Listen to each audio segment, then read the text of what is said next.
Have you ever felt a sudden, overwhelming need to just disappear? You are sitting in a room full of people, perhaps your friends, your family, or your colleagues, and on the surface, everything is fine. You are smiling, you are nodding, you are participating in the conversation, but underneath the mask there is a screaming silence. Your soul is pulling you away. You feel a physical ache to be somewhere else, not necessarily a specific place, but a specific state of being. You crave a quiet room. You crave a long drive with the radio off. You crave the emptiness. When this feeling hits, society tells you to be worried. It tells you that this desire is a symptom of something wrong. Are you depressed? Are you antisocial? Are you pushing people away? We live in a world that is terrified of silence. We are taught that happiness is loud. We are taught that a successful life is a crowded life, filled with parties, notifications, and constant noise. But the Stoics, those ancient masters of the human mind, saw things differently. Marcus Aurelius, the emperor of Rome, was the most powerful and famous man on earth. He could have been surrounded by admirers every second of the day. Yet he spent his nights alone in a tent, writing in his journal, speaking only to himself. Seneca, the great advisor, warned against the contagion of the crowd. Epictetus, the teacher, taught that the only true freedom is found within the inner citadel, a place where no one else can enter. Here is the truth that the modern world ignores. The desire to be alone is not a sickness. It is a signal. It is not a sign that you are broken. It is a sign that you are upgrading. It is a sign that your mind has outgrown the superficial noise of your environment and is demanding the space to build something real. Today we are going to deconstruct exactly what this desire means. We are going to look at the 7 hidden meanings behind the pull of solitude. We will explore why the most powerful people in history have always been friends with the silence, and how you can turn this anti-social urge into your greatest spiritual weapon. If you have ever felt guilty for wanting to be alone, this video is for you. If you are ready to understand the power of your own company, take a second to subscribe and like this video. We are building a community of depth here. By clicking that button, you are signaling that you are ready to listen to the quiet. Let's begin. Meaning 1. You are entering a restructuring phase. The first thing the desire to be alone means is that your psyche is under construction. Think about a building. When a skyscraper needs to be renovated, what do? They put up scaffolding. They close the doors. They put up signs that say under construction, do not enter. They do this because the work required to reinforce the foundation cannot be done while the building is full of people. You cannot fix the plumbing while hosting a party. Your mind works the same way. We go through seasons in life. There are seasons of expansion, where we are social, outgoing, and acquiring new connections. And then there are seasons of integration. If you suddenly feel the urge to pull back, it is because your subconscious mind has realized that the current version of you is outdated. You have engaged in new experiences, learned new lessons, and suffered new traumas. Now you need to process. The Stoics practiced a technique called anachoresis, retreat. Marcus Aurelius wrote, "Men seek retreats for themselves, houses in the country, seashores and mountains. But this is altogether a mark of the most common sort of men, for it is in your power whenever you shall choose to retire into yourself." He understood that the true retreat is internal, but sometimes to access that internal retreat, we need external silence. You are craving solitude because you are molting, like a snake shedding its skin. You are vulnerable right now. You are shedding old beliefs, old habits, and old identities. To do this safely, you need to be away from the eyes of others. You need to be away from their expectations of who you used to be, so you can figure out who you are becoming. Do not fight this. Do not force yourself to socialize when your soul is demanding renovation. Respect the scaffold. Meaning 2. You have developed an intolerance for phatic noise. The second meaning is that your standards for connection have risen. Sociologists use a term called phatic communication. This refers to speech that has no information content. It is social grooming. Hot today, isn't? How about that game? Working hard or hardly working? This type of communication serves a purpose. It signals safety and politeness. But for a mind that is waking up, for a mind that is drawn to Stoic depth, phatic communication feels like torture. It feels like chewing on cardboard. It consumes energy but provides no nourishment. When you feel the desire to be alone, It is often because you are suffering from malnutrition of the mind. You are surrounded by people, but you are starving for substance. Seneca famously complained about this. He wrote about the noise of the city and the emptiness of the conversations at the Roman baths. He said, "I never bring back home the same character that I took abroad with me. Something of that which I have forced to be calm within me is disturbed. Some of the foes that I have routed return again." Seneca realized that being around superficial people didn't just bore him. It actually damaged his peace. It dragged him back down to a lower level of consciousness. If you want to be alone, it is likely because you are tired of pretending. You are tired of feigning interest in gossip. You are tired of laughing at jokes that aren't funny. You are tired of the performance. This is not arrogance. It is efficiency. You have realized that time is your most precious resource, and you refuse to spend it on conversations that die the moment they leave the mouth. You would rather sit in silence with a truth than sit in a crowd with a lie. Meaning 3. You are building the inner citadel. The third meaning is the most proactive. The desire to be alone means you are ready to assume command of your own life. Most people are what we call externally regulated. Their mood depends on the weather. Their self-worth depends on the number of likes on a photo. Their opinions are simply echoes of whatever news channel they watch. They are leaves blowing in the wind. To become a Stoic, to become a sovereign individual, you must become internally regulated. You must build what Marcus Aurelius called the inner citadel, a fortress inside your mind, where reason sits on the throne. But here is the catch. You cannot build the citadel while you are constantly reacting to others. If you are always answering texts, you are reactive. If you are always listening to podcasts, you are reactive. If you are always hanging out with friends, you are reactive. Solitude is the only state where you are purely proactive. When you are alone, there is no stimulus. There is no one to entertain you. You are forced to confront the contents of your own mind. You are forced to ask, what do I actually think? What do I actually value? This is terrifying for most people. Blaise Pascal, the French philosopher, famously said, "All of humanity's problems stem from man's inability to sit quietly in a room alone." Why?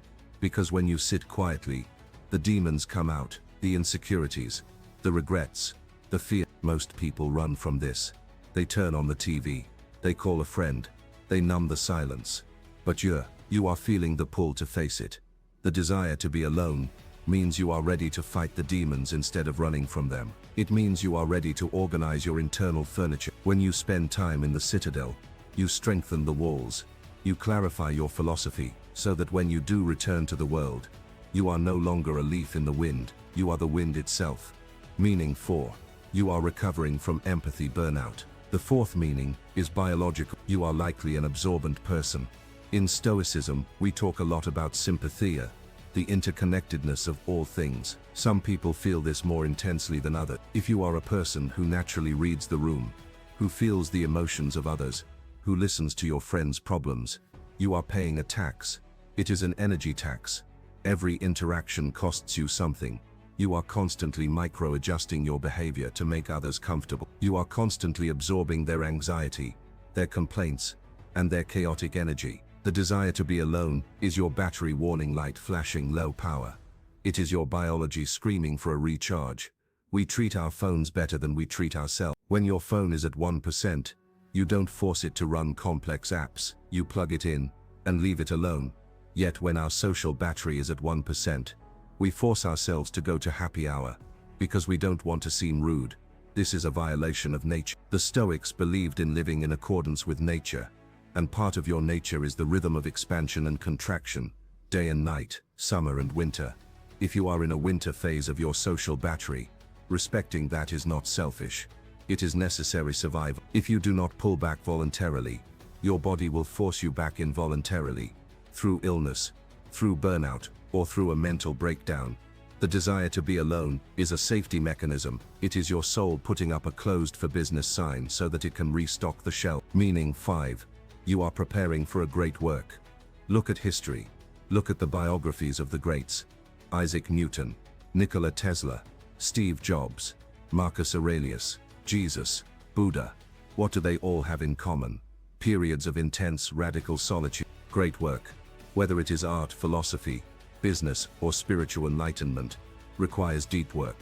And deep work requires a lack of interruption. The desire to be alone often precedes a creative or professional breakthrough.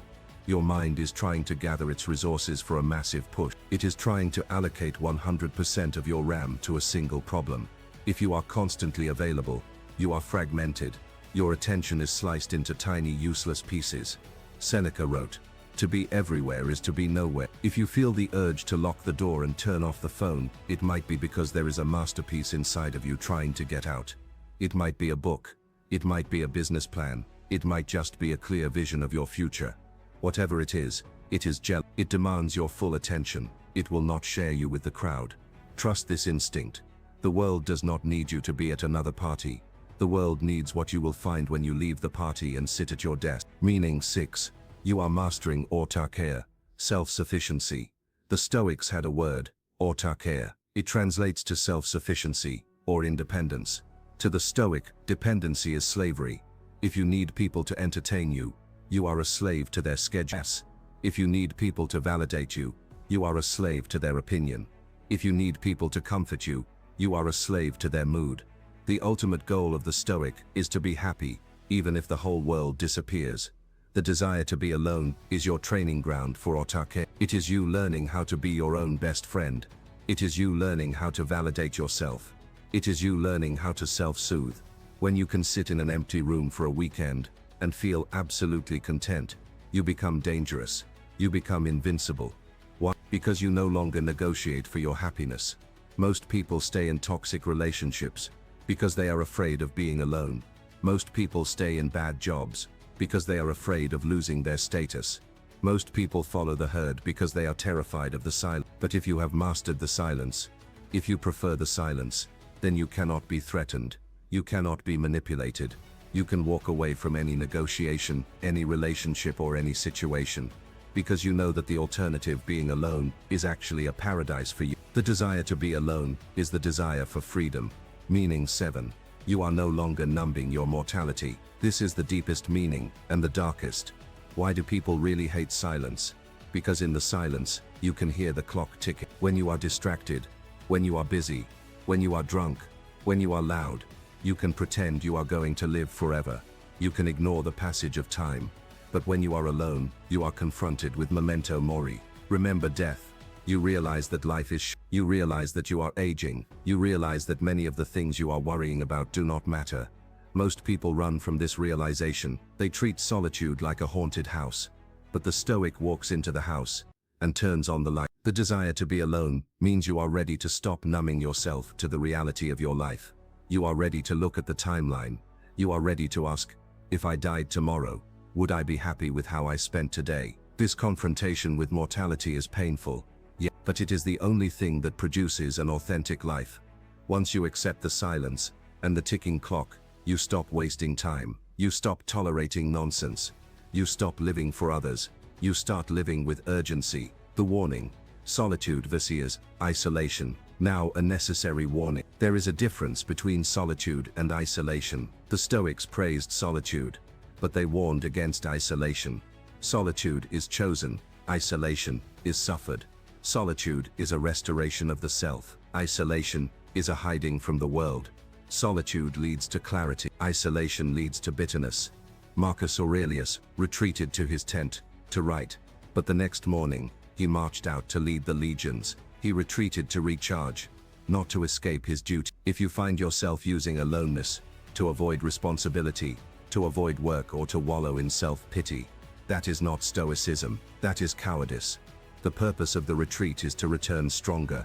You go into the desert to find the vision, but you must come back to the village to share it. Your desire to be alone is a fuel stop. It is not the parking lot. Do not stay there forever. Fill the tank, clean the windshield, check the map, and then get back on the road. Conclusion: the sacred space. So the next time that feeling hits you, that sudden desperate pull to leave the crowd, do not judge it. Do not pathologize it. Respect it. It is your soul telling you that it is time to grow. It is your mind telling you that the noise is too loud and the signal is too weak. It is your character demanding the space to breathe. Cancel the plans. Put the phone in the drawer. Drive to the woods. Sit in the dark.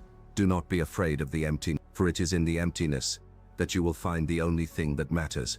You will find yourself, and as the Stoics knew, Once you have found yourself, you will never be truly alone again. Seneca quoted Epictetus in his letters, saying, "I am writing this, not to many but to you, for we are a sufficient audience for each other.